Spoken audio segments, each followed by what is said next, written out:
नमस्कार, रुपाली कांबडी ब्लॉग्समध्ये स्वागत आहे। आज आपण एक नवीन डिश बनवूया। त्यासाठी मी मैद्याचा वापर करत आहे। तिथे तुम्ही गव्हाचं पीठ पण घेऊ शकता। बघा, मीडियम आकाराचा एक कप घेतलेला, एक कप मैदा घेत आहे।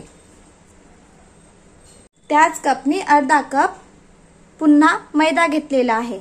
यामध्ये टाकूया आपण मीठ, थोडंच मीठ टाकायचं आणि पोहा खाच्या चम्मचनी 1 चम्मच तेल। छान असं थोडं थोडं पाणी करून आपण आधी मिक्स करून घेऊया आणि थोडं थोडं पाणी करून आपण गव्हाचं पीठ मळत असतो त्याप्रमाणे मळून घेऊया। मी इथे मैद्याचा वापर केलेला आहे, तुम्ही इथे गव्हाचं पीठ पण वापरू शकता। थोडे थोडे पाणी करून आपण पीठ मळून घेऊया। बघा, छान असं पीठ मळून घेतलेलं आहे। खूप घट्ट पण नाही मळायचं आणि खूप गिलसर पण नाही, याप्रमाणे पीठ मळायचं। आता आपण 10 मिनिटांसाठी बाजूला पीठ ठेवून देऊया आणि बाकी प्रोसेस करूया। झाकून ठेवून द्यायचं बाजूला 10 मिनिटांसाठी।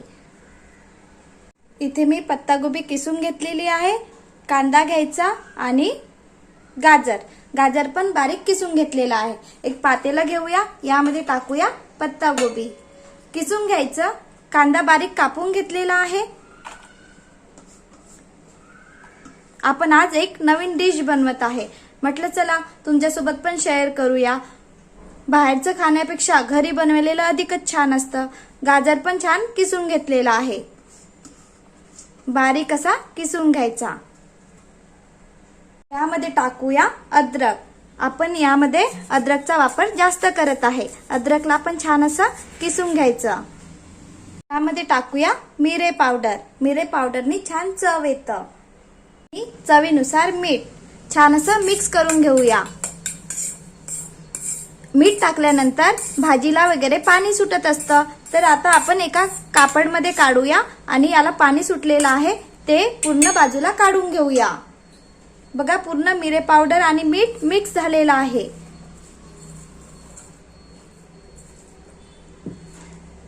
एक प्लेट घेतलेली आहे, यावर आपण एक रुमाल ठेवूया आणि यामध्ये जे भाजीचं आहे मीठ मिरे पावडर टाकलेलं आहे ते काढून घेऊया आणि आपण गाळून घेऊया। हा रुमाल माझा किचन मध्ये वापर करायचाच आहे, म्हणजे भाजीचं वगैरे किंवा काही डिश बांधून ठेवायची असेल तर मी हा रुमालचा वापर करत असते। तुम्ही स्वच्छ रुमाल असेल तो रुमाल कोणता पण वापरू शकता किंवा कोणता पण कापड वापरू शकता। आता आपण यामधनं पाणी बाजूला काढून घेऊया।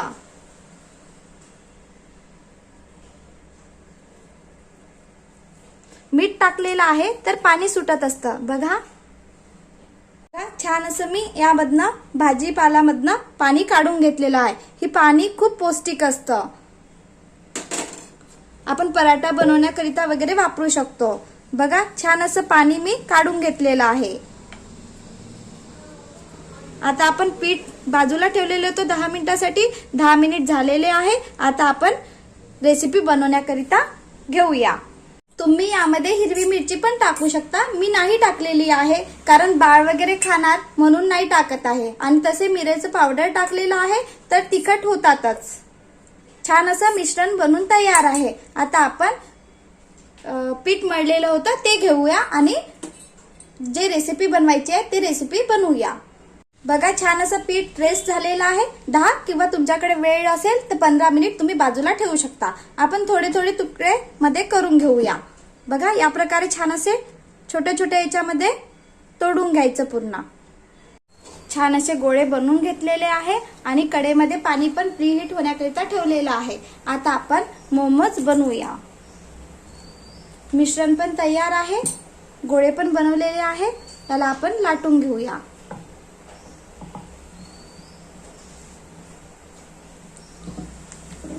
छान असं लाटून घेतलेलं आहे, 3-4 इंचेस लाटायचं। आणि आता यामध्ये आपण मिश्रण टाकूया।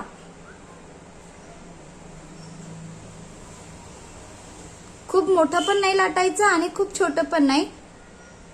बघा, मिश्रण टाकलेलं आहे। आता आपण यावर बघा कसं भरायचं ते बघा।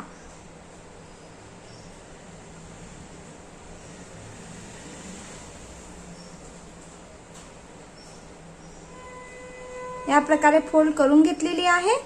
यावर आपण दुसऱ्या बाजूचा पॅक करून घेऊया.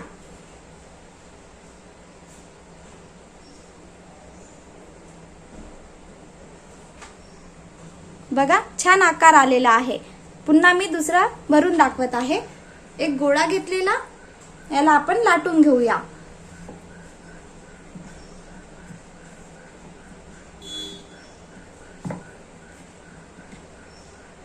खूप जाड पण नाही ठेवायचा आणि खूप पतला पण नाही ठेवायचा.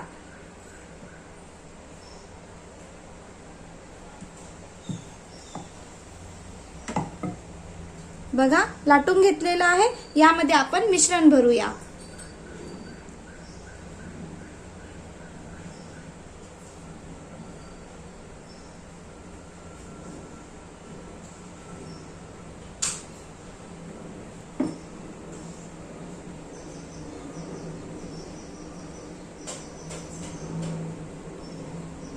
फोल्ड करायचं याप्रमाणे. एका बाजूनेच फोल्ड करायचं आहे आपल्याला आणि दुसऱ्या बाजूने आपण पॅक करून घेऊया.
कढई घेतलेली, कढईमध्ये पाणी टाकलेलं, पाण्यावर स्टँड ठेवलेला, स्टँडवर आपण चाळणीला तेल लावलेलं. आता आपण मोमोज ठेवून देऊया.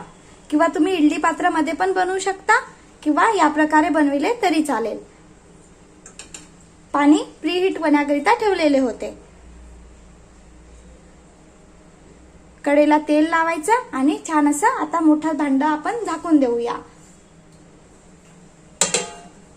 10 मिनिट नंतर बघूया.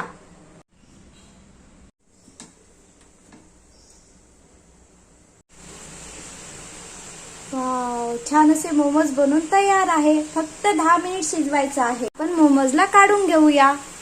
खूप सोपी आहे बनवायला. खूप जास्त वेळ नाही शिजवायचं, 10 मिनिटच शिजवायचं. बघा छान असे मोमोज बनून तयार आहे. सहज आपण घरी बनवू शकतो. खूप सोपी आहे बनवायला आणि खायला पण चविष्ट लागतात. या प्रकारे तुम्ही पण बनवून बघा. छान असे मोमोज बनून तयार आहे. या प्रकारे तुम्ही पण बनवून बघा. व्हिडिओ आवडला असेल तर प्लीज लाईक, शेअर, सबस्क्राईब. खूप सोपी आहे बनवायला आणि खायला पण चविष्ट लागतं. Bye bye.